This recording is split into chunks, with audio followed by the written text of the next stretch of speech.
चाहे कुछ भी हो जाए, बी शक्ति। तो शक्ति की परिभाषा क्या है? किसको हम शक्ति कहेंगे? किसको कहेंगे शक्ति? हाँ जी, किसको कहेंगे हम शक्ति? बताइए। हाँ, जो नए नए आए हैं वो जरा बताएं कि किसको हम शक्ति कहेंगे। कितने नए आए हैं, जरा हाथ खड़ा करें। जो नए आए हैं वो पीछे बैठे हैं, थोड़ा आगे बैठे।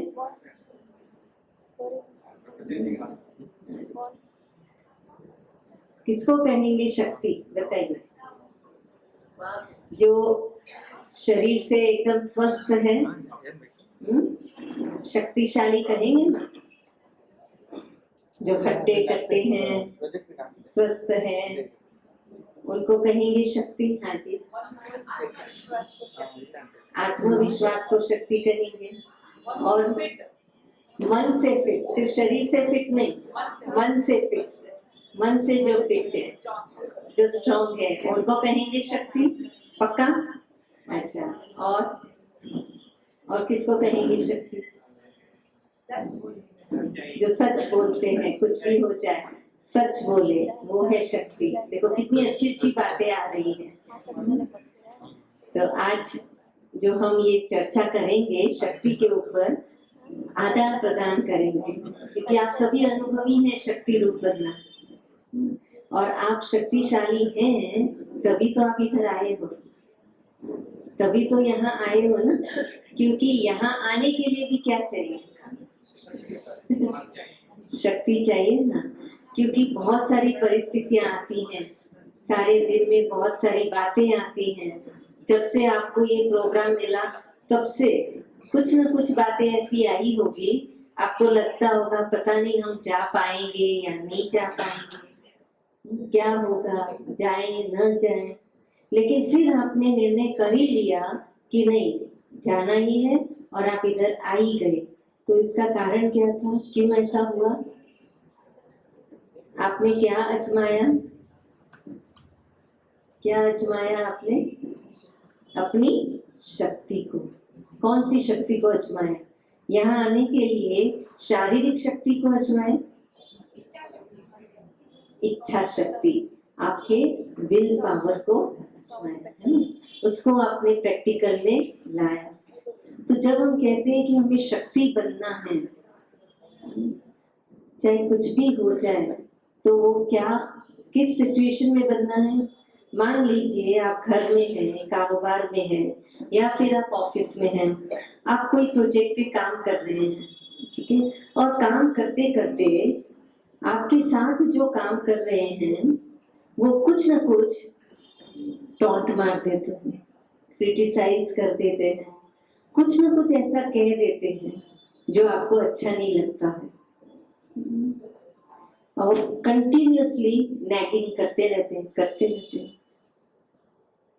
अब ऐसी परिस्थिति आ जाए सामने, तो उस समय क्या होता है? विजुअलाइज कीजिए, आप सबके सामने आया होगा कभी ना कभी, कोई ना कोई दिन, आज नहीं तो बहुत पहले, कभी कल परसों या थोड़े दिन पहले ऐसा हुआ। सभी विजुअलाइज कीजिए, आप कुछ काम कर रहे थे, चाहे वो आप घर में थे चाहे ऑफिस में, काम करते करते जो आपके साथी लोग हैं वो आपको टोक रहे हैं, टॉन्ट मार रहे हैं, क्रिटिसाइज कर रहे हैं, आपको कुछ ना कुछ कहते जा रहे हैं, ऐसे नहीं, ऐसे करना था, ये नहीं वो था, तो बोलते जा रहे हैं। और उस समय पर आपने क्या किया? अब दूसरी एक परिस्थिति ऐसी भी आती होगी आपके सामने कि एक के बाद एक आपके सामने एक डेडलाइन आती जाती है, चाहे आप ऑफिस में काम कर रहे हो चाहे घर पे हो। आज ये काम पूरा कर देना है, आज इधर जाना है, आज शॉपिंग की लिस्ट है, ये खरीदना है, घर में सब्जी नहीं है, फ्रूट नहीं है, उसको ऑर्डर करना है या जाकर के लाना है, बच्चों के एग्जाम चल रहे हैं तो उनका देखना है, ठीक है, ऑफिस में जाते हैं तो प्रोजेक्ट पे कोई काम कर रहे हैं तो उसका डेडलाइन है। एक के बाद एक के बाद एक, कुछ ना कोई कारोबार आपके सामने, एक पूरा नहीं होता है दूसरा रहता है रेडी, तैयार, है ना। और आपको लगता है कि कब मुझे समय मिलेगा कि मेरे भी तो कुछ सपने हैं, मेरा भी तो कुछ प्लान्स है, ड्रीम्स हैं, उसको भी तो मुझे पूरा करना है। उसके लिए मेरे पास कुछ समय ही नहीं मिलता है। जब देखो तब ये काम आ जाता है, कब ये काम आ जाता है, एक के बाद कोई ना कोई काम तो तैयार ही रहता है। तो मैं अपना काम कब करूं? होता है ऐसा, होता है ना ऐसा, ऐसे आता है ना। अच्छा, तीसरी परिस्थिति देखते हैं। तीसरी परिस्थिति इस प्रकार से भी होती है कि आप किसी न किसी को का सहयोग लेते हैं और उसको काम सौंप देते हैं। मान लीजिए आप बिजी हैं, घर में बच्चे हैं, तो आप किसी को कह देंगे कि चलो मैं थोड़ा बाहर जा रही हूँ, तो आप पीछे थोड़ा इन बच्चों का ध्यान रख लेना। कहते हो ना। अच्छा, घर में कोई बुजुर्ग हैं, कोई बीमार है, कुछ है और आपको कहीं जाना है, तो आपने कह दिया कि अच्छा आप इनका ध्यान रख लेना, मैं थोड़ा बाहर जाके आती हूँ। आप ऑफिस में हैं, कारोबार में हैं, तो वहां पे अगर आपके बहुत सारे आपका सामने डेडलाइन है, तो आप थोड़ा कलीग्स को कह देंगे कि भाई थोड़ा मुझे इसमें मदद कर दो, ये फाइल कंप्लीट करने में, ऐसा कर दो, हमें थोड़ा आज हमारे घर में पूजा है तो जाना है, इसके लिए आप थोड़ा हेल्प कर दो। तो किसी न किसी को आप मदद लेते हो, किसी न किसी की, और उनको कार्य सौंपते हो। लेकिन आप क्या देखते हो कि आप जैसा चाहते हो वैसा वो कर नहीं पाते हैं। होता है ना ऐसा। आप जिस प्रकार से कर सकते हो और आप जैसा चाहते हो, क्योंकि आप जिस प्रकार से कर सकते हो आपको लगता है कि वो भी वैसा ही करे ना, जब मैं कर सकती हूँ या कर सकता हूँ तो ये क्यों नहीं कर सकते हैं, इनको भी तो करना चाहिए ना, तो ये इतने सिंसियर क्यों नहीं रहते।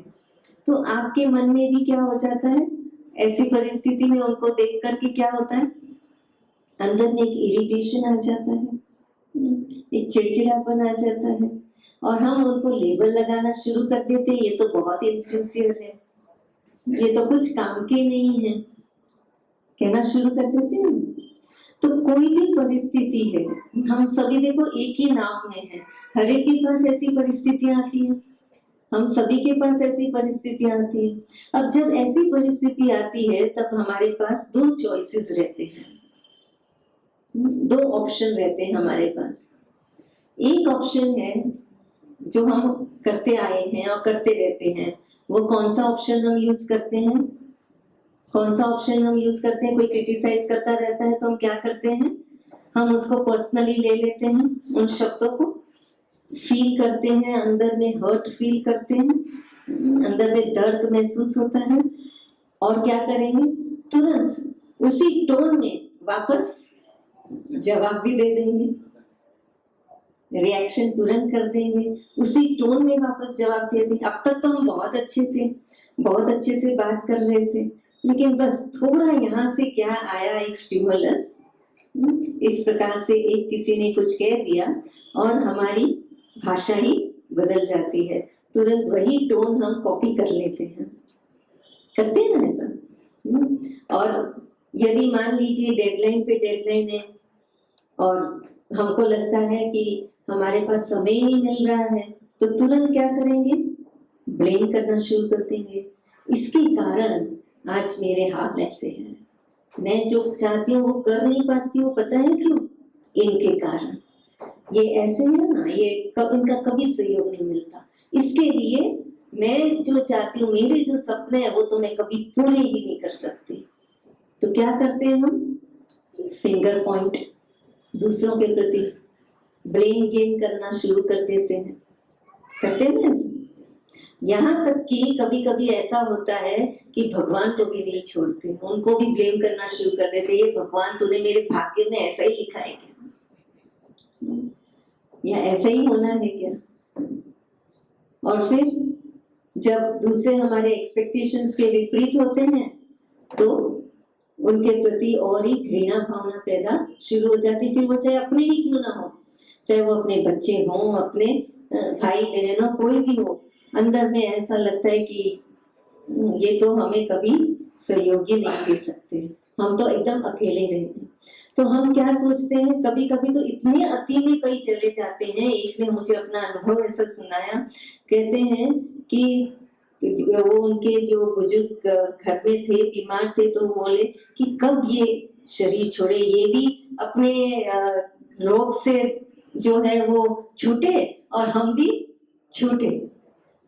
तो लोग यहाँ तक भी सोच बैठते हैं, वो भी अपनों के लिए। डिवोर्स देना एक अलग बात हो जाता है, वो भी एक हो जाता है, लेकिन एक हद तक ये चला ही जाए तो मेरा रास्ता ही साफ हो जाए, यहाँ तक भी लोग सोच लेते हैं। और किनके लिए? जो उनके अपने हैं। तो ये भी एक प्रकार की शक्ति है, एनर्जी है, लेकिन बहुत लो लेवल की एनर्जी है, जो हमारी बैटरी को, हमारी आत्मा रूपी बैटरी को एकदम डिस्चार्ज कर देती है। नेगेटिव एनर्जी जिसको हम कहते हैं, वो एक नेगेटिव एनर्जी है, वो भी है एक शक्ति, लेकिन कैसी शक्ति है? नेगेटिव शक्ति है। अब हमारे पास दूसरी चॉइस है। अब वो दूसरी चॉइस क्या है? कोई क्रिटिसाइज कर रहा है, टॉन्ट मार रहा है, उस समय पर हम उस बात को पर्सनली ना लें। ये उसका ओपिनियन है, ये उसका विचार है, ये उसका संस्कार है, उसको हम पर्सनली ना लें और उसका दुख अंदर महसूस न करें। अंदर में हमें ये नहीं आए उसने ऐसा बोला इसलिए हम दुखी हों, उसके हाथ में हम पपेट नहीं बने। हमारे जीवन का रिमोट उनके हाथ में न हो कि उन्होंने हमें खुशी दी तो हम खुश और उसने हमें गाली दी तो हम दुखी। तो इस प्रकार की शक्ति न हो, लेकिन हम उसके बदले दुख लेने के बजाय उससे भी हम सुख कैसे लें, उसने जो बोला उस पर हम ध्यान दें कि हो सकता है कि अगर उसको कुछ ऐसा महसूस हो रहा है, जो वो कहते हैं, टॉन्ट मार रहे हैं या क्रिटिसाइज कर रहे हैं, अगर उनकी तरफ से अगर कुछ ऐसा है तो मैं एक बार अपने आप को चेक कर लूं।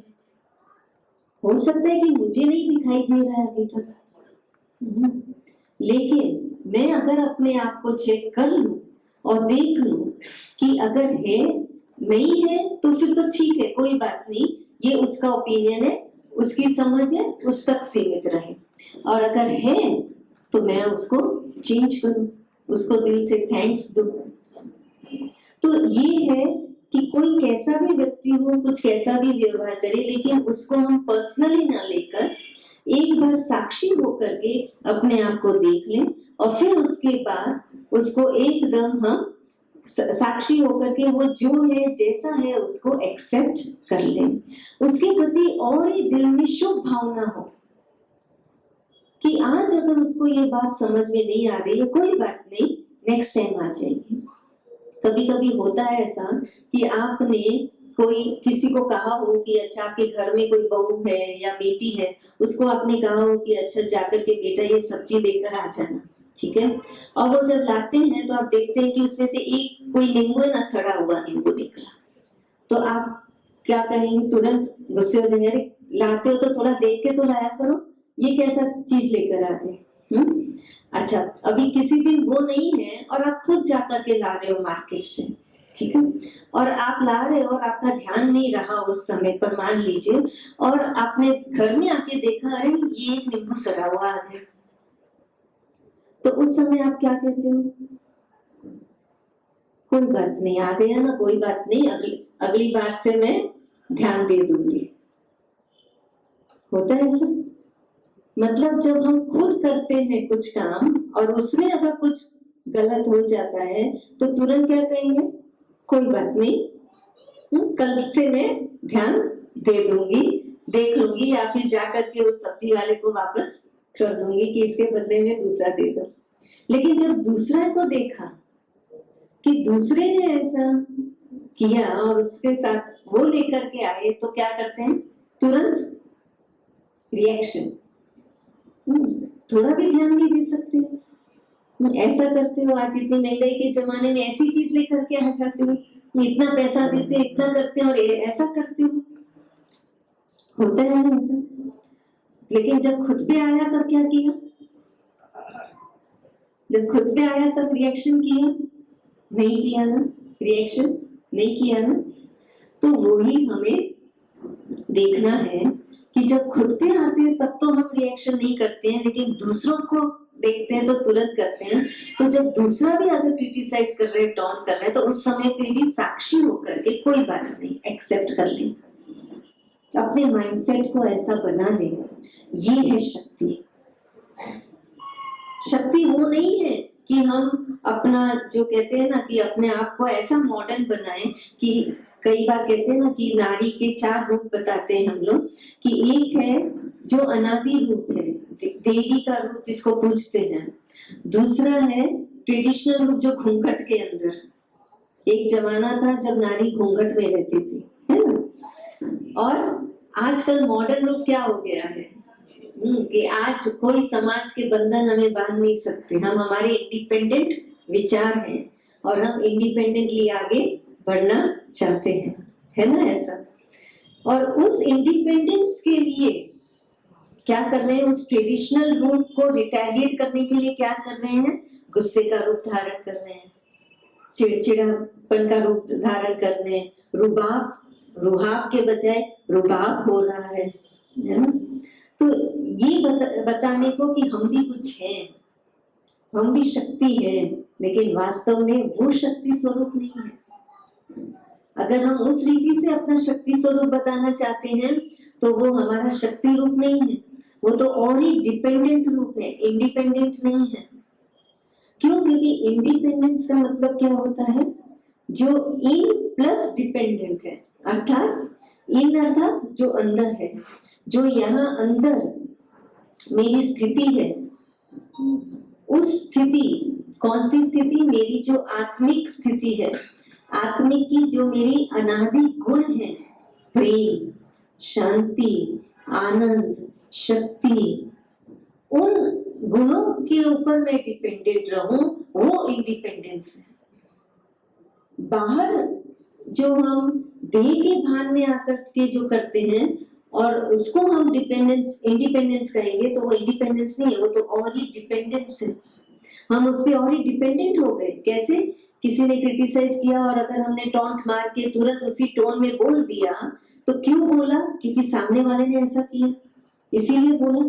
तो इसका मतलब हम उसके बोल पे डिपेंडेंट हो गए, हुए कि नहीं, कि उसने ऐसा किया इसलिए मुझे बोलना पड़ा, तो हम उसके बोल पे डिपेंडेंट हो गए। तो वो इंडिपेंडेंस कहाँ रहा? तो इंडिपेंडेंस हुआ ही नहीं।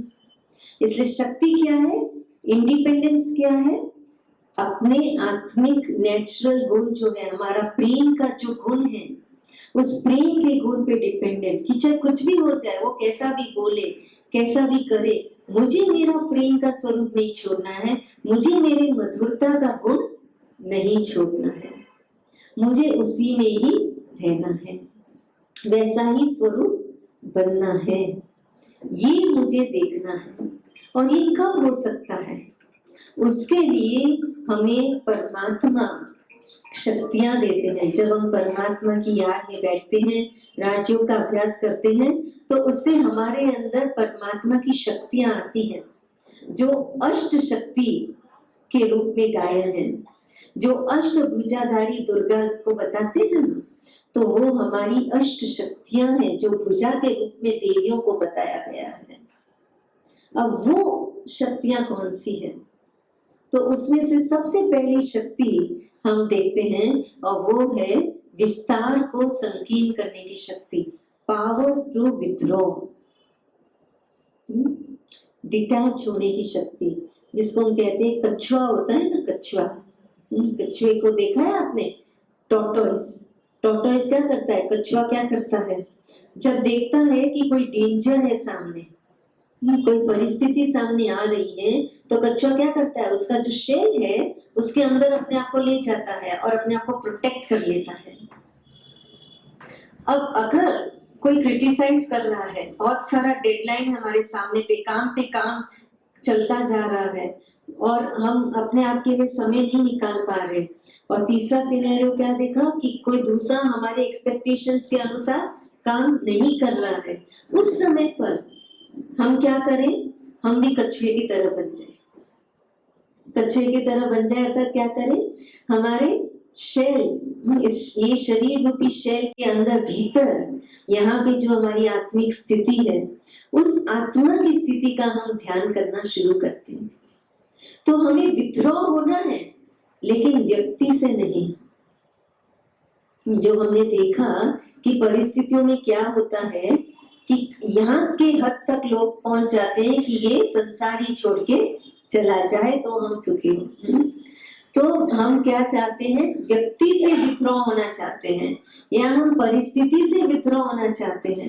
इसलिए जो व्यक्ति एक कंपनी में अगर काम में संतुष्ट नहीं होते हैं तो छोड़ के दूसरे कंपनी में चले जाते हैं। तो क्या करते हैं हम, विथड्रॉ।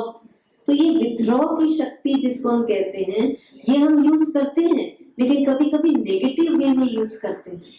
और नेगेटिव वे में यूज करने से क्या होता है कि हमारे अंदर एक लोगों के प्रति एक रिसेंटमेंट इतना हद तक हो जाता है कि एक कहीं ना कहीं हम अपने आप को अकेला महसूस करते हैं और फिर लोग डिप्रेशन में चले जाते हैं और उस डिप्रेशन के कारण कईयों की बहुत मृत्यु हो जाती है। तो इसीलिए यहाँ पे आध्यात्मिक शक्ति, पावर टू विथड्रॉ, वो काम करती है और उसका हमें प्रयोग करना है। और वो आध्यात्मिक शक्ति क्या कहती है कि हमें ना व्यक्ति से विथड्रॉ करना है, ना हमें परिस्थिति से अपने आप को विथड्रॉ करना है। हमें अगर विथड्रॉ करना है तो हमारे अंदर उस व्यक्ति के प्रति जो एक नेगेटिव सेल्फ टॉक हम करते हैं, वो नेगेटिव एनर्जी जो हमारे अंदर आ रही है, उससे हमें अपने आप को विथड्रॉ करना है। क्योंकि आप देखो कि जब गुस्सा आता है तो हम क्या कहते हैं, उसने ऐसा किया ना इसलिए गुस्सा आया, कहते हैं ना ऐसा। लेकिन वास्तव में उसने जो किया उसके कारण गुस्सा नहीं आ रहा है। गुस्सा क्यों आ रहा है, उसने जो किया उसको करने पर हमारे अंदर उसके प्रति क्या विचार चले, हमने क्या सोचा उस समय पर, हमने अपने आप से उस समय पर कौन सी बातें की, उस बात के कारण गुस्सा आता है। क्योंकि एक ही परिस्थिति में एक व्यक्ति को गुस्सा आता है पर दूसरे को नहीं। क्यों? क्योंकि दूसरा उस समय पर उस परिस्थिति को या उस व्यक्ति को देख करके अपने अंदर पॉजिटिव सेल्फ टॉक करता है, नेगेटिव नहीं करता है, तो गुस्सा नहीं आता है। और जैसे ही नेगेटिव सेल्फ टॉक करता है तो गुस्सा आना शुरू हो जाता है। तो इसलिए गुस्सा सामने वाले व्यक्ति या परिस्थिति पे नहीं है, लेकिन किस पर है, हमारे अंदर जो हम अपने आप से क्या बातें करते हैं उस पर निर्भर करता है। तो हमें चेक क्या करना है, हमें किससे विथड्रॉ कर लेना है अपने आप को, कछुए की तरह हमें किससे विथड्रॉ करना है, अपने ही नेगेटिव सेल्फ टॉक से अपने आप को किनारा कर लेना है। जैसे ही हमने देखा कि किसी ने हमारे विपरीत या हम जैसा चाहते हैं वैसा नहीं कर रहे हैं, हमारे यहाँ पर मन स्थल में, हमारे मन बुद्धि में, यहाँ पर हम एक बिंदु लगा दें, तुरंत एक फुल स्टॉप लगा दें। सबसे इजी काम कौन सा है करना? क्वेश्चन मार्क लगाना इजी है या फुल स्टॉप लगाना इजी है? आज एक छोटे बच्चे को अगर आप कुछ लिखना सिखाते हो और उसको बोलो एक क्वेश्चन मार्क बनाओ, एक ऐसा क्वेश्चन बनाओ और उसको बोलो कि एक फुल स्टॉप लगाओ, कौन सा इजी होगा उसके लिए? फुल स्टॉप इजी होगा ना। तो परमात्मा के भी हम छोटे बच्चे हैं, है ना, सभी छोटे बच्चे परमात्मा के। शरीर चाहे कितना भी बुजुर्ग है, शरीर चाहे 70 साल का है, चाहे 80 साल का है, चाहे 50 साल का है, लेकिन आत्मा परमात्मा की तो छोटे बच्चे ही हैं। तो हम छोटे बच्चों को भी क्या इजी लगेगा, क्या इजी लगना चाहिए? परमात्मा कहते हैं, शिव परमात्मा, कि आप मेरे बच्चे हो तो आपके लिए भी मैं बहुत सहज कर देता हूँ। क्यों आप क्वेश्चन मार्क लगाने में चले जाते हो, टेढ़े रास्ते क्यों पकड़ते हो? फुल स्टॉप लगा लो, इजी हो जाओ, सरल हो जाओ, लाइट हो जाओ। अगर आपके सामने बहुत सारा कारोबार है, एक के बाद एक काम है, आपको अपने लिए समय नहीं मिल रहा है, तो उस समय पर आप एक बार कह दो अपने आप से, जो हो रहा है अच्छा हो रहा है, जो हो रहा है अच्छे के लिए हो रहा है। अपने आप से पॉजिटिव बातें करना शुरू कर दो।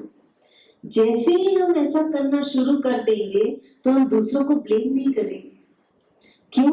क्योंकि जब हम अपने आप से पॉजिटिव बातें करना शुरू कर देते हैं, परमात्मा से बातें करना शुरू कर देते हैं, तो क्या होता है, हमारे सामने से जो नेगेटिव एनर्जी की फॉगी आ जाती है ना, धुआं आ जाता है ना, धुंधलापन, वो हट जाता है।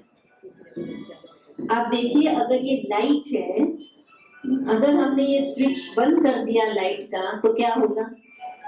अंधेरा हो जाएगा, फिर कुछ देखने में आएगा क्लियरली? नहीं देखने में आएगा। लेकिन जैसे ही स्विच ऑन किया, लाइट हो गई, तो सब कुछ क्लियर।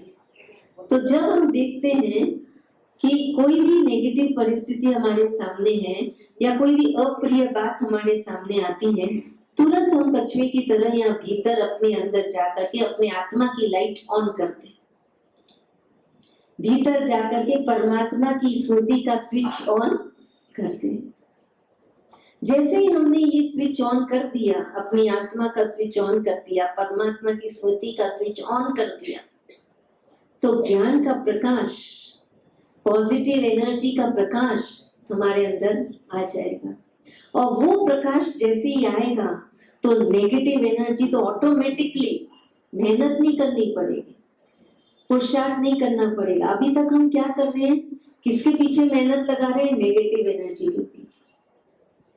और हमारी आदत ऐसी हो गई कि हमने उसी को नेचुरल कह दिया कि तो बहुत नेचुरली आ जाता है ना? लेकिन अब हमें क्या करना है? अब हमें आदत क्या डालनी है?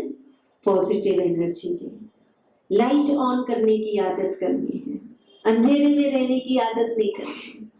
अब हमें लाइट ऑन करने की आदत करनी है, अपने अंदर स्विच ऑन कर देना है स्मृति का।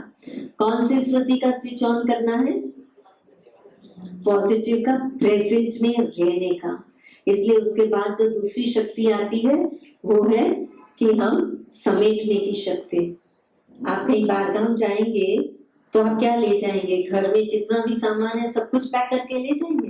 पता नहीं आगे जाकर के मुझे वहां ये मिलेगा या नहीं मिलेगा, चलो मैं ये भी ले लूं, वो भी ले लूं, सब कुछ ले लूं, सब कुछ ले जाएंगे? नहीं। आजकल तो अगर फ्लाइट से जाना हो तो बहुत ही लाइट, लिमिटेशन आ गया, इतना किलो, चेक इन करने के लिए इतना किलो, थोड़ा भी एक्स्ट्रा किलो हुआ तो फाइन भरना पड़ेगा, है ना? तो हमें भी ट्रैवल लाइट करना है अपने जीवन में। ये जीवन की भी एक यात्रा है और इस यात्रा में हमारी मंजिल भी कुछ होनी चाहिए। अगर कोई मंजिल नहीं है तो हम कैसे भी चलते जाएंगे, जो भी आया रास्ते में, जो भी आया सब कुछ उठाते जाएंगे, सब कुछ भरते जाएंगे और अपने आप को भारी करते जाएंगे और फिर थक जाएंगे और फिर कहेंगे पता नहीं कहाँ रास्ता है, कहाँ मंजिल है, कहाँ जाना है, हम कहाँ हैं, मूंझ जाएंगे। तो या तो हम व्यक्ति या परिस्थिति में उलझ जाएंगे या फिर अपने आप से मूंझ जाएंगे कि क्या करना है। तो ये उलझन में, मूंझ में ही हमारा जीवन चला जाएगा। तो हमें ट्रैवल लाइट करना है, हल्के रहना है। और हल्के रहने के लिए जो बीत गया, जो बीत गया सो बीत गया, उसको बिंदी लगाते, प्रेजेंट में रहे, प्रेजेंट में आनंद ले, एंजॉय करें। कल हमने जो खाया था बहुत अच्छा था, सब कुछ अच्छा था, लेकिन आज तो हमें एकदम फ्रेश रहना पड़ेगा ना। और अगर आज हमने, आपने कल जो खाया था और आज अगर आपका स्टमक क्लीन नहीं हुआ है तो क्या होगा? कॉन्स्टिपेशन अगर हो जाए तो क्या होगा? आज जो अच्छी चीज सामने वो खा पाएंगे? नहीं खा पाएंगे और फिर क्या होगी? और ही बीमारियां आती जाएगी। तो रोज का रोज क्लीनलीनेस करते हैं और उसके बाद नया नया लेते जाते हैं ना। तो वैसे ही क्या करना है, जो पास्ट हो गई, जो बीत गई, चाहे वो अच्छा था चाहे बुरा था, फुल स्टॉप। प्रेजेंट में रहना है मुझे, प्रेजेंस ऑफ माइंड, प्रेजेंट, अभी, इसी वक्त। अगर यहाँ बैठे बैठे अगर आप अड़ोस पड़ोस को देख रहे हैं, यहाँ बैठे बैठे अगर आप ये सोच रहे हैं कि कल अभी इधर जाने के बाद मुझे क्या करना है, आज घर में मेहमान आने वाले हैं क्या करना है, या फिर आप अब तक जो हो रहा था पूरे दिन का उसके बारे में सोच रहे हैं, तो अभी का हम आनंद नहीं ले पाएंगे। अभी जो हम सुनने के लिए आए हैं वो हम सुन नहीं पाएंगे, उसको हम रजिस्टर नहीं कर पाएंगे अपनी मन बुद्धि में। तो क्या होगा, समय तो हम दे रहे हैं, समय दिया इसके लिए कि हम आए सुने उसको ग्रहण करें, लेकिन ध्यान हमारा इधर उधर जा रहा है तो क्या हो जाएगा, प्रेजेंस ऑफ माइंड नहीं है, प्रेजेंट में अगर हम नहीं जी रहे हैं तो क्या होगा, जो समय जिसके लिए हमने ये समय निकाला, हमारा अमूल्य समय, वो समय हमारा वेस्ट हो गया, वेस्ट हो गया ना, और वही फिर पास्ट हो जाता है, और जो प्रेजेंट में हम बीज बोते हैं उसी का फ्यूचर बनता है। तो आप सोचिए प्रेजेंट कितना इम्पोर्टेंट है, क्योंकि यही प्रेजेंट पास्ट होता जा रहा है और यही प्रेजेंट में हम बीज बो रहे हैं जिससे हमारा फ्यूचर होता जा रहा है। तो ये प्रेजेंट मोमेंट में रहना, ये है शक्ति। परिस्थिति सामने आए लेकिन जो हमारे पास प्रेजेंट में आ रहा है उसको हम एंजॉय करें। घर में मेहमान आ गए अचानक और आपको कोई इंपॉर्टेंट कार्य के लिए जाना था और हम इरिटेट हो जाएं, अरे ये मेहमान को भी आज ही आना था, तो वो क्या हो गया, मेहमान तो आ ही गए, पर हमारा इरिटेट होने से क्या होगा, हम उस मेहमान को भी नेगेटिव वाइब्रेशन देंगे, नेगेटिव एनर्जी देंगे, उससे हमारा फ्यूचर में रिलेशनशिप भी खराब हो जाएगा। और समय तो हम वैसे भी हमको देना ही है मेहमान आए तो, राइट, लेकिन वो समय हम उतना खुशी से नहीं कर पाएंगे तो हमारा प्रेजेंट भी जो है वो भी वेस्ट हो जाएगा, प्रेजेंट भी अच्छा नहीं होगा, वो प्रेजेंट बीत गया तो अच्छा नहीं हुआ, उसके कारण फ्यूचर भी अच्छा नहीं होगा और हमारे कर्मों के खाते में नेगेटिव और ही बढ़ गया। इससे अच्छा अगर मान लीजिए ऐसा अचानक कुछ परिस्थिति सामने आ भी जाती है, उस समय पर हम कहें अच्छा कोई बात नहीं, इसी में कुछ कल्याण है, इसी में ही कुछ कल्याण है, और जो है सामने उसको अगर हमने खुशी से कर लिया तो सचमुच में आप पाएंगे कि आप देखेंगे कि उसमें कोई ना कोई कल्याण जरूर नजर आएगा आपको। ये प्रैक्टिकल बात है। एक बार एक वर्किंग लेडी अपने घर में काम कर रही, अकेली थी, सारा घर का कारोबार उसको करना था, सारा कारोबार पूरा कर रही थी और उसको काम पे जाना था। सारा कारोबार निपटा के जब वो काम पे निकल ही रही थी कि घर में लैंडलाइन की घंटी बज गई, फोन की, टेलीफोन लाइन की घंटी बजी। उसके मन में आया अरे ये फोन को भी अभी बजना था, मुझे पहले ही इतना लेट हो रहा है, काम पे जाना है और इसको देखो अभी बजना, अभी तो मुझे टाइम नहीं है, मैं नहीं उठाऊंगी। लेकिन थोड़े समय के बाद उसको फोन ऐसे ख्याल आया कि पता नहीं कोई इम्पोर्टेंट कॉल आ गया हो तो चलो मैं उठा लूं, है ना, और उसने जाके उठाया। वो उठाया तो किसका कॉल था, वही बैंक वाले का, या फिर वो आता है ना जो एडवर्टाइजमेंट वालों का, और उन सबका कॉल्स नहीं आते रहते, तो वो सब कॉल्स वही कॉल था। तो उसने जोर से वो फोन को रखा और गुस्से में, अरे देखा ना फालतू में मैंने ये फोन उठाया, पता था मुझे तो पहले ही लेट हो रहा है और मैंने ये फोन उठाया, और फिर वो निकल पड़ी। और जैसे ही वो निकल गई अपने काम के लिए और रास्ते में जा रही थी, तो जैसे ही वो रास्ते में जा रही थी वहां जहाँ उसकी ऑफिस है वहां पहुंच ही रही थी कि उसके पहले ही उसने देखा कुछ धुआं जैसा हो रहा है। तो उसने अपनी गाड़ी को रोका और रोक करके उतर के बाहर पूछा कि इतना धुआं धुआं क्यों हो रहा है। तो बोला, वहां पे जो व्यक्ति था उसने बोला कि मैडम अच्छा हुआ कि आप अभी पहुंचे, थोड़े समय अगर पहले आप पहुंच जाते तो आप भी उस आग के चपेट में आ जाते जो यहाँ आग लगी थी। तो उस समय पर उसने क्या बोला, ये प्रैक्टिकल घटना है, उस समय पर उसने क्या हुआ, उसने क्या बोला होगा कि थैंक्स उस फोन कॉल को, कि आज उसके कारण मैं लेट हुई, जिसके लिए मैं इतना गुस्सा कर रही थी, इरिटेट हो रही थी। तो कभी कभी हमें पता नहीं चलता है कि क्या कल्याण छिपा हुआ रहता है जो परिस्थिति अचानक हमारे सामने आ जाती है, लेकिन हमारी स्थिति को हम बनाए रखें, ये है शक्ति स्वरूप। कि कैसी भी परिस्थिति हो, कुछ भी हो, हमें लगे कि अरे ये तो जैसे कि ऐसी परिस्थिति है जैसे अभी तो पता नहीं क्या होने वाला है, हमारा क्या हो जाएगा, लेकिन उसमें भी विश्वास रखिए अपने आप पर, अपने भाग्य पर, अपने भगवान पर, है ना, विश्वास रखें। और अगर विश्वास रख करके एक बार एक ही विचार अपने आप को देंगे, कोई बात नहीं, इसमें भी कल्याण है। बस उस समय पर हो सकता है उसमें हमें कल्याण उस समय नजर ना आए, लेकिन सिर्फ इतना भी हम अपने आप को कह दें कि जरूर इसमें भी कोई कल्याण है, कोई बात नहीं, मुझे इस परिस्थिति को एंजॉय करने दो। और अगर आप उस समय खुशी खुशी कर लेंगे तो बाद में जाकर के आपको अफसोस नहीं होगा कि अरे मैंने उसको ऐसा क्यों नहीं किया, इतने अच्छे से क्यों नहीं अटेंड किया उन मेहमानों को, है ना। बाद में अफसोस ना हो, बाद में रिपेंटेंस ना हो, बाद में गिल्ट फीलिंग हमारे अंदर न आए। इसीलिए प्रेजेंट को हम पूरा एंजॉय करें, जैसी परिस्थिति सामने आए उसको पूरा एंजॉय करें, ये है शक्ति स्वरूप बनना। और जब ऐसा करेंगे तब हमारे अंदर सहन शक्ति भी बढ़ती जाएगी। सहन शक्ति के लिए बताते हैं ना कि एक वृक्ष फल फूलों से लगा है, उसको कितना भी पत्थर मारो लेकिन क्या करता है वो, फल फूली देता रहता है। तो प्रकृति भी हमें सिखाती है सहन शक्ति का रूप। और माताओं बहनों का तो स्वभाव ही है, कहते हैं ना नेचर ही है, क्या नेचर है, शक्ति का। और आत्मा का निजी नेचर है सहन शक्ति। फिर चाहे वो आप स्त्री के तन में हो चाहे पुरुष के तन में हो, लेकिन आत्मा का निजी स्वभाव क्या है, सहन शक्ति। सहन शब्द में आप देखो क्या है, सह और न, सह और न, अर्थात सह मतलब सहयोग, न मतलब नहीं। मतलब सामने वाला अगर टॉन्ट कर रहा है तो उसको हम टॉन्ट मारने में सहयोग न दें वापस। वो जो कर रहा है नेगेटिव, जो हमें पसंद नहीं है, वो पसंद को हम कॉपी नहीं करें, उसमें साथ न दे, वो है सहन करना। किसमें साथ न दे, नेगेटिव बातों में हम साथ न दे, सहयोग न दे, वो है सहन करना।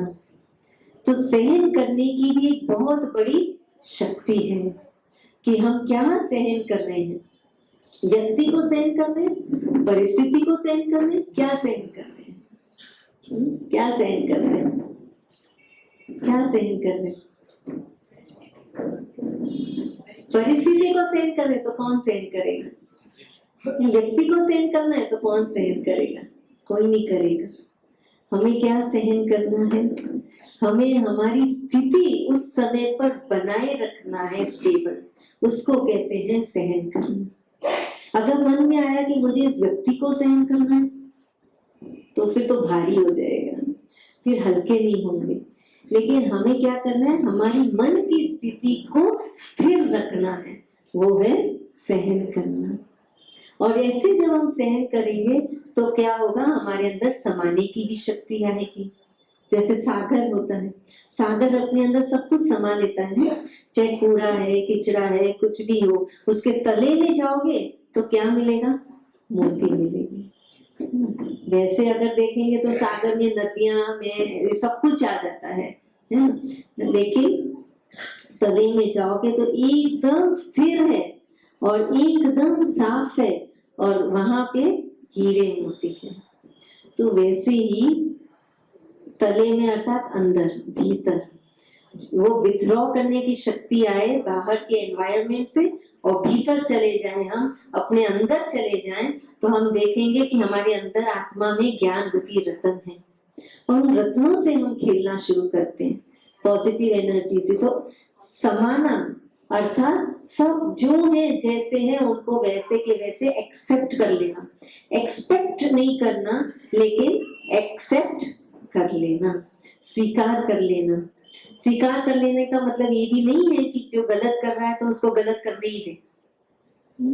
बच्चा कोई गलत कर रहा है और कोई बात नहीं, गलत करे भले, हाँ हम एक्सेप्टेड है, वो एक्सेप्टेंस की बात नहीं है। एक्सेप्टेंस यहाँ अंदर मन में एक्सेप्टेंस की बात है, हमारे सेल्फ टॉक की बात है, हमारे विचारों की बात है कि हम उसके वो नकारात्मक व्यवहार को, नेगेटिव बिहेवियर को, उसको हम अपने चित्त पर यहाँ पर नहीं रखें। वो जो कर रहा है, जैसा कर रहा है, फाइन, उसको हमें उससे नाराज नहीं होना है।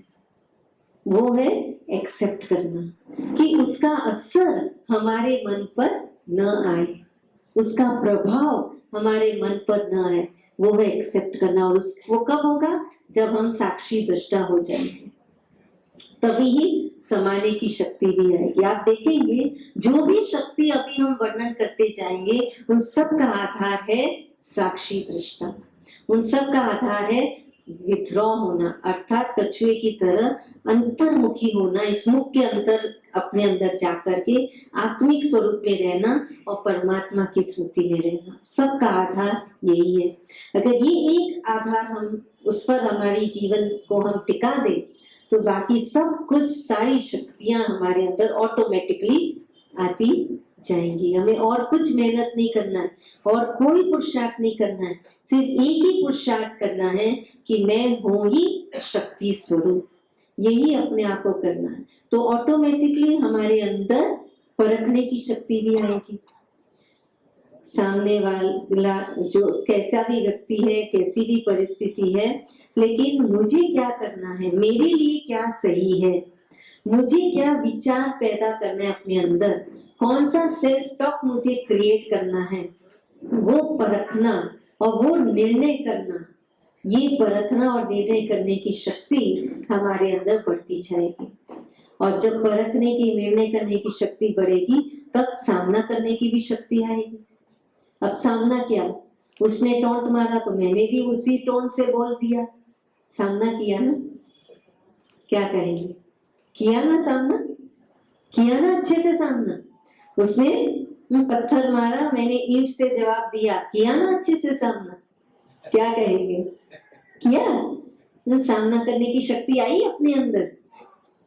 वो सामना करने की शक्ति नहीं, उसको शक्ति नहीं कहेंगे, वो तो लो एनर्जी है। वो हमारी बैटरी को डिस्चार्ज करती है, लो करती है, हमें दुखी करती है, तो उसको एनर्जी नहीं कहेंगे। एनर्जी तो वो, शक्ति तो वो जो हमें सुख का अनुभव कराए, आनंद का अनुभव कराए। तो सामना करना मतलब क्या, सामना करना मतलब क्या करें, सामना, फेस, पावर टू फेस करना मतलब क्या, कि हैंडल उसको इस प्रकार से करें, उस परिस्थिति को डील इस प्रकार से करें, ऐसा हैंडलिंग करें जिससे हमारी मन की स्थिति भी श्रेष्ठ बनी रहे, हमारी मन की स्थिति डाउन ना हो। जब कोई भी कार्य, कोई कारोबार अच्छे से कर लेता है, मान लीजिए इतना बड़ा इवेंट ऑर्गेनाइज करना और अच्छे से हो गया, तो क्या कहते हैं, अरे उसने तो बहुत अच्छे से, कोई भी कैसी भी सिचुएशन है लेकिन बहुत अच्छे से फेस किया। मान लीजिए घर में किसी ने कोई शरीर छोड़ दिया है, और वो व्यक्ति जो है जिसका अपनों ने शरीर छोड़ा है, चाहे उसके पत्नी ने, पति ने, या बेटा ने, बेटी ने, और उसने अपनी स्थिति को अच्छी बना के रखी हो, अपने मन को पावरफुल बना के रखा हो, अपने विल पावर को स्ट्रॉन्ग किया है, तो हम क्या कहेंगे कि उसने बहुत अच्छे से ये परिस्थिति का सामना किया, कहेंगे ना ऐसा। तो वो है सामना करना। इसका मतलब ये नहीं वो रोए धोए हम कहे तो कभी कहेंगे कि ये बहुत अच्छे से सामना कर रहा है, नहीं, हम उसको और ही दिलासा देंगे, उसको दिलासा देने जाएंगे, रो मत, कोई बात, जो हो गया सो हो गया, अब आगे बढ़ो। और जो व्यक्ति आगे बढ़ जाएगा तो हम कहेंगे हाँ देखो इसने कितना अच्छा वो सिचुएशन को फेस करके आगे बढ़ रहा है। तो वो है सामना करना। तो सामना करना अर्थात कोई ऑब्स्टेकल आई तो आज जैसे हमें परमात्मा ने हमें महावाक्य सुनाए मॉर्निंग में, यहाँ रोज मॉर्निंग में परमात्मा के वाक्य हम सुनते हैं, तो उसमें एक स्लोगन हमको दिया था कि व्यर्थ संकल्प के पत्थर से परिस्थिति को नहीं करो, लेकिन हाई जंप दे करके आगे बढ़ो। तो सामना करना मतलब हाई जंप दे करके आगे बढ़े। अगर मान लीजिए मुझे चलना है, यहाँ से उठना है, अभी यहाँ टेबल है, तो मैं इस टेबल को फेस करके आगे बढ़ूं तो क्या कहूंगी, कैसे सामना करूंगी उसको? मुंह फेंक करके आगे बढ़ूंगी, वैसा सामना करूं? या फिर टेबल है, ठीक है, मैं मेरा रास्ता निकाल लूं, है ना? तो जो है रास्ते में, व्हाट्स इन द वे, वो मुझे एक वे बता रहा है, दैट्स अ वे, कि ये वे है। तो वो वे में लूं, दैट इज, उसको कहेंगे कि मैं सामना करूं, उसको फेस करूं। कैसे फेस करूं? ये जो भी हमने अभी तक शक्तियां बताई, विथड्रॉ करने की, समाने की, समेटने की, सहन करने की, उन सब शक्तियों को लेते हुए उसको मैं सामना करूं, वो है सामना करना। उसको मैं धक्का दे दूं, टेबल को यहाँ से उठा दूं, कंप्लेंट करूं, ये कौन इसने रास्ते में रख दिया, ये कोई जगह है रखने की, ऐसे बोलते हुए फिर मैं उसको वहां से हटूं। कभी कभी कहते हैं ना, हम भी तो कुछ हैं, ऐसा बोले तो सही। तो वो दिखाने के लिए, अपना ईगो दिखाने के लिए भी करते हैं, तो वो शक्ति नहीं है, वो शक्ति नहीं है। आखिर करेंगे तो आप दूसरे रास्ते से ही जाएंगे, लेकिन बोलना जरूरी समझते हैं कि ये क्यों ऐसा रखा, ऐसा क्यों किया, और फिर जाएंगे तो क्या होगा? दैट इज नॉट शक्ति। शक्ति क्या है? कि आपने कोई कंप्लेंट नहीं की, चाहे जो है जैसा है आपने एक्सेप्ट कर लिया उसको एज इट इज, और फिर समझदारी, विजडम क्या है कि आपने उससे एक रास्ता अपना निकाल दिया, प्रेम से, प्यार से निकाल दिया। वो है शक्ति, वो है फेस करना। प्रेम से आप उस परिस्थिति से पार आ जाओ, वो है फेस करना। मुस्कुरा करके आप पार आ जाओ, वो है फेस करना। वो कहते हैं ना, फूल बनकर मुस्कुराना जिंदगी है, गम भूल कर मुस्कुराना भी जिंदगी है। जीत कर आप खुश हुए तो क्या हुआ, हार कर अगर आप मुस्कुरा सको तो वह जिंदगी है। तो वो है फेस करना ना, वो है सामना करना, कि हम मुस्कुराते हुए आगे जीवन में बढ़ते जाएं। और जब हम ऐसा करते जाएंगे तो हमने अगर कोई नया इनिशिएटिव भी लिया है तो हम देखेंगे कि लोग हमारे साथ साथ चल रहे हैं। नहीं तो आज क्या कंप्लेंट होता है कि हम तो करना चाहते हैं लेकिन हमें घर वालों से सहयोग नहीं मिलता है, हमारे ऑफिस में हमारे जो साथी है उनसे सहयोग नहीं मिलता है। कंप्लेंट करते रहते हैं ना, दूसरों को दोष देते रहते हैं ना, कि अगर इनका सहयोग मिले, ये हो, तो हम तो क्या कुछ कर बैठे, सब कुछ कर ले, है ना। लेकिन सहयोग किनको मिलता है? भगवान भी मदद किनको करता है? क्या कहते हैं हम कि जो एक कदम हिम्मत का उठाता है तो उसे 1000 गुना मदद भगवान की मिलती है। तो सहयोग की शक्ति कब बढ़ती है? जब हम देना शुरू करते हैं। जैसे ही हम देना शुरू करते हैं तो ऑटोमेटिकली मिलना शुरू हो जाता है। जैसे ही हमने एक कदम हमने हिम्मत का रखना शुरू किया तो ऑटोमेटिकली 1000 रुपये कदम का मदद औरों से हमें मिलना, भगवान से भी हमें मिलना शुरू हो जाएगा। लेकिन जब तक हमारी हिम्मत नहीं है तब तक कुछ नहीं है। हम शरीर से बीमार हैं और हमने हिम्मत नहीं रखी, हम रोते रहेंगे, अरे पता नहीं आज तो मुझे ये पीड़ा, कल वो पीड़ा, कभी हाथ में दर्द है तो कभी पीठ में दर्द हो रहा है तो कभी कुछ हो रहा है। हम बैठे रहे, पलंग पर बैठे रहे, सोए रहे, रोते रहे, तो क्या दूसरों का सहयोग हमें मिल पाएगा? दूसरे भी हमारे से परेशान हो जाएंगे। ये तो जब देखो तब रोता ही रहता है, जब देखो तब ये तो रोता ही रहता है, तो हम क्या करें इसके लिए? कितना भी करो ना कम है, ये तो जब देखो तब रोता ही रहता है। तो दूसरे भी परेशान हो जाते हैं ना, फिर वो भी सहयोग नहीं देना चाहते। तो अगर हमें दूसरों का सहयोग चाहिए जब हम परिस्थिति में हैं, तब अगर उस समय पर हम रोने के बजाय कि अरे ये पीड़ा है, ये पीड़ा, अगर उस समय पर हम आभार व्यक्त करना शुरू करते हैं, कोई बात नहीं, एक ही हाथ में दर्द है ना, दूसरे हाथ में तो नहीं है ना, चलो थैंक यू भगवान, दूसरा हाथ तो ठीक है। तो अगर हम जो भी परिस्थिति आती है उसमें हम देखें कि एक मौका मिल रहा है मुझे हमारी आंतरिक शक्तियों को बाहर लाने के लिए, उसका प्रयोग करने के लिए, तो इसके लिए उसका आभार, उस परिस्थिति का भी आभार। ऐसा आभार व्यक्त करते हुए अगर हम आगे बढ़ते जाएंगे तो हम खुश रहेंगे, और खुश रहेंगे तो औरों का सहयोग ऑटोमेटिकली मिलता जाएगा। रोते रहेंगे तो किसी का भी सहयोग नहीं मिलेगा। वो कहते हैं ना, भीख मांगने से तो क्या होता है, पानी भी नहीं मिलता है ना। लेकिन अगर हम अपने बलबूते पे हैं और हम मजबूत हैं, हम स्ट्रांग है, पॉजिटिव सेल्फ टॉक है, खुशनुमा है, पॉजिटिव पर्सनालिटी है, तो सबका सहयोग मिलता जाएगा। तो शक्ति, बी शक्ति, नो मैटर व्हाट, चाहे कितनी भी नेगेटिव परिस्थिति हो, कोई कैसा भी व्यक्ति हो, लेकिन हम इन सभी अशक्तियों का स्वरूप बने, इनको हम अपने जीवन में लाएं। उसके लिए प्रैक्टिकल हमें क्या करना है, साक्षी दृष्टा बनना है। परमात्मा की स्मृति में रहेंगे, स्विच ऑन करेंगे तो ऑटोमेटिकली हम जो चाहेंगे वैसा ही करेंगे, और हमारे सपने हम पूरे कर पाएंगे।